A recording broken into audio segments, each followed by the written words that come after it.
இன்னைக்கு நம்ம உளுந்தாஞ்சோறு பொங்க போகிறோம். அதுக்கு தேவையான பொருள்: ஒரு உலக்கு அரிசி, ஒரு உலக்கு கருப்பு உளுந்து, ஒரு வெள்ளைக்கூடு உடைச்சி வச்சுருக்கோம், தேவைக்கேற்ற தேங்காய். நம்ம எப்படி பண்ண போகிறோம்னு பாருங்கள். கருப்பு உளுந்தை நம்ம நல்லா கழுவி எடுத்துக்கிடணும். சட்டியை தண்ணி வச்சுருக்கோம். சட்டியில் நம்ம உளுந்தை நல்லா கழுவிட்டோம். இப்போ அதையும் உள்ள தட்ட போகிறோம்.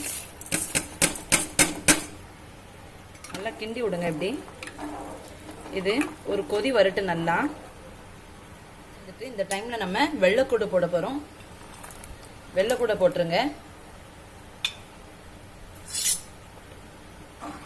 வெள்ளைக்கூட போட்டு நல்லா கிண்டி விடுங்க. இப்படி அது நல்லா கொதிச்சு வெந்து வரட்டு.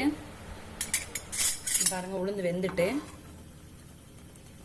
இனிமே நம்ம அரிசி போட போறோம். கழுவி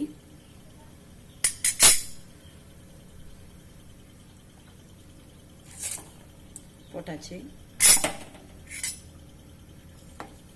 நல்லா கிண்டுங்க.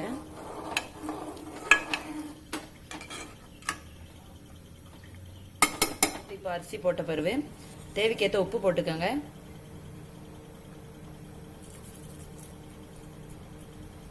நல்லா ஒரு கிண்டி விட்டுக்கோங்க. நல்லா வெந்து வரட்டு. ஒன்று போல நல்லா வெந்து வரணும். இந்த பாருங்க, இன்னும் வேகணும்.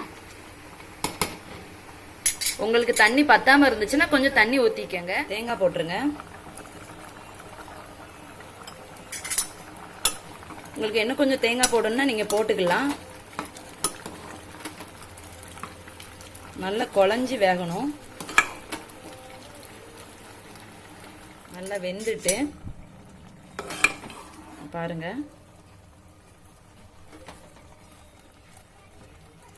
நல்லா வெந்துட்டு நம்ம இப்போ அடுப்பு ஆஃப் பண்ணிட வேண்டியதான். ரெடி ஆகிட்டு நம்ம வீட்டில் இன்னைக்கு மீன் குழம்பு, உளுந்தாங்கஞ்சும் மீன் குழம்பு வச்சு நம்ம சாப்பிட போகிறோம். இன்னைக்கு ரொம்ப டேஸ்ட்டாக இருக்கும். மட்டன் குழம்பா இருந்தால் கூட இதோட ரொம்ப டேஸ்ட்டாக இருக்கும். உங்களுக்கு என்னோட சேனல் பிடிச்சிருந்தா லைக் பண்ணுங்கள், ஷேர் பண்ணுங்கள், சப்ஸ்கிரைப் பண்ணுங்கள். தேங்க்யூ.